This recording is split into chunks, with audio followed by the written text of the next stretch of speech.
How to change profile picture in Indeed/LinkedIn. So here is how you can do it. First of all, download the app on your mobile device and simply tap on the open option available there. Then make sure that you are logged into your LinkedIn or Indeed account. Now, once inside the app, all you have to do is tap on the profile icon available at the top left corner of your screen. Then tap on your name at the top. After you do so, you'll be navigated to your profile settings. Now here is where we upload or change your profile picture. Now tap on your current profile picture.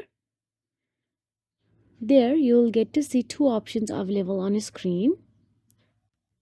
Add profile photo and take photo. If you tap on the take photo, then you'll be navigated to the camera section of your phone.